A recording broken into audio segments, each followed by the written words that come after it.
Cuando tenía aproximadamente 6 años, al oscurecer, estaba yendo a tomar el colectivo con unos amigos para practicar karate. De repente, vemos que el colectivo lentamente estaba yendo en dirección para pasar detrás del cementerio sur que estaba en el barrio Tacumbú. Mis amigos, que eran más grandes que yo, corrieron cruzando el cementerio de calle a calle, unos 200 metros. Esos 200 metros fueron los más largos de mi vida. En mi vida no corrí tan rápido como aquel día. Trataba de no mirar a los costados para no ver los cientos de panteones que allí estaban iluminados tenuamente por alguna vela que fue encendida al final de la tarde.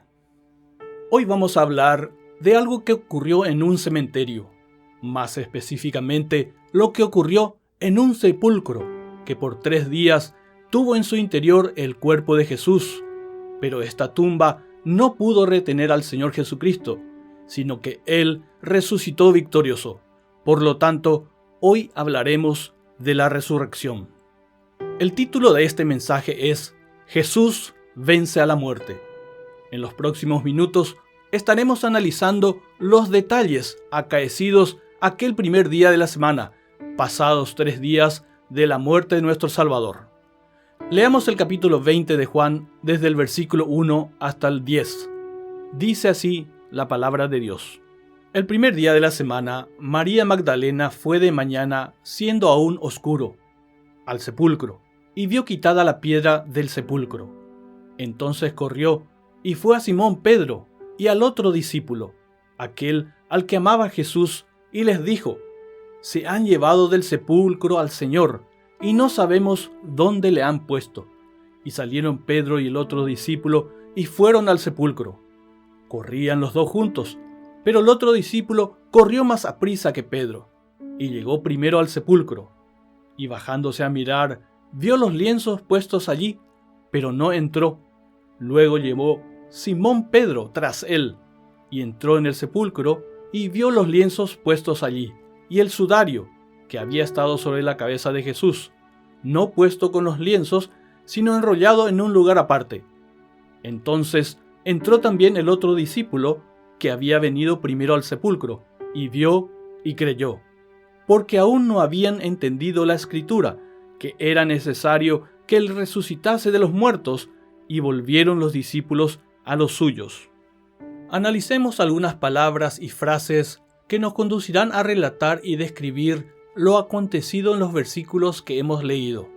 Además, para obtener otras referencias, recurriremos a los demás evangelios, que también relatan la resurrección. En el versículo 1 encontramos que dice el primer día de la semana. Ese día se refiere al día domingo, y a partir de ese día, los domingos fueron apartados por nosotros los creyentes, para recordar la resurrección maravillosa y victoriosa de Jesucristo. Hasta el día de hoy, el domingo es día del Señor.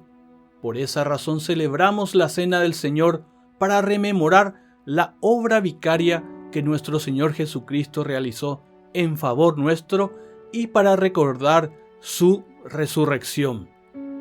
¡Qué privilegiados somos, queridos hermanos! Oremos para que muy pronto podamos volver a realizar la Cena del Señor y la escuela dominical en la iglesia. Mientras tanto, seguiremos rememorando la victoria de nuestro Salvador desde nuestras casas, partiendo el pan y compartiendo el jugo de la vid con nuestra familia.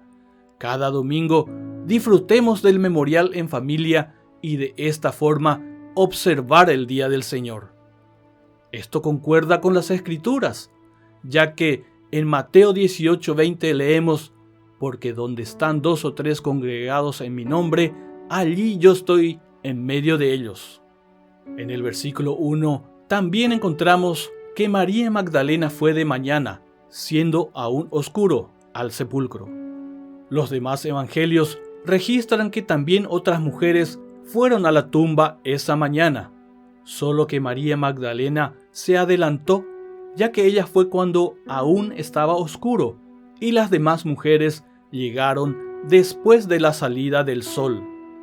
En el Evangelio de Marcos 16:1 y Lucas 24, 1 y 10 se nos cuenta quiénes eran las demás mujeres que también fueron a la tumba.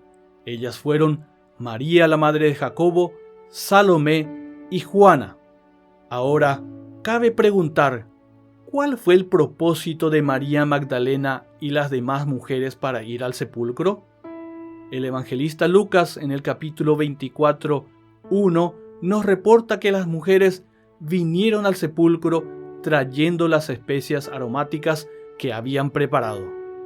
Es decir, las mujeres querían colocarle más especias aromáticas al cuerpo de Jesús.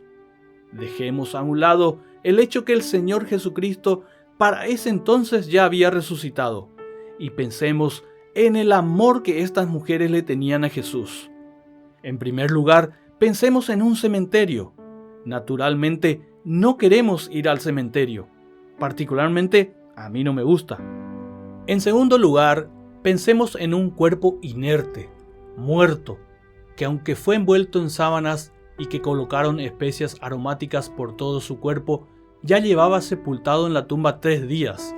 Si en el caso se pudiera hacer, ¿quién de nosotros iría al tercer día de habérsele puesto a un ser querido en un panteón, abrir su ataúd y colocarle algún perfume al difunto?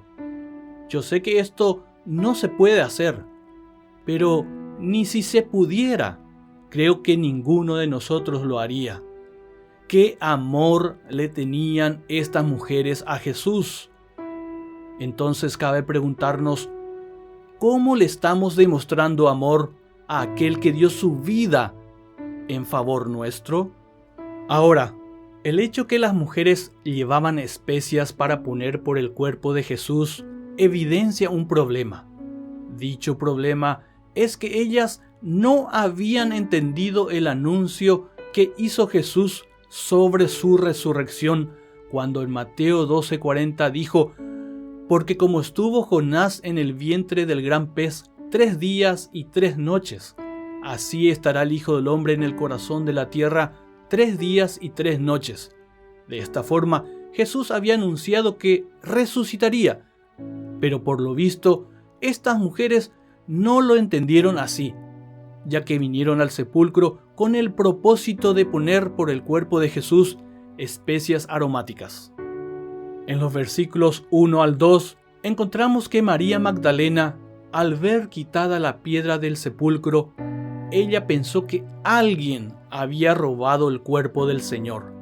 Luego corrió y fue a Simón Pedro y al otro discípulo, aquel al que amaba Jesús, y les dijo: se han llevado del sepulcro al Señor y no sabemos dónde le han puesto. Cabe destacar que Juan no escribe su nombre, sino que hace referencia de sí mismo como aquel al que amaba Jesús. Así, María, que corrió al encuentro de Pedro y Juan, no estaba presente en la tumba cuando los ángeles se aparecieron a las otras mujeres y anunciaron la resurrección de Cristo. La aparición de los ángeles a las otras mujeres se puede ver en Mateo 28, 5 al 7, Marcos 16, 5 al 7 y Lucas 24, 4 al 7.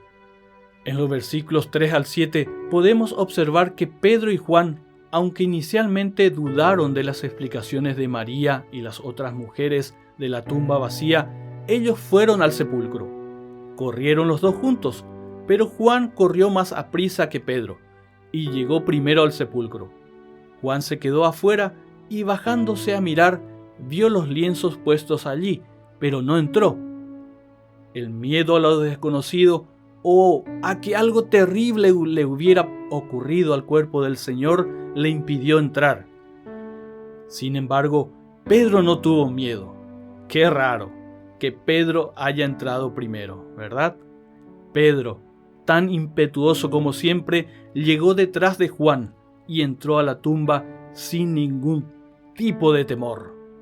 En la obra de Dios, muchas veces necesitamos a personas como Pedro, que se equivocan algunas veces, pero se reponen y siguen en la obra de Dios.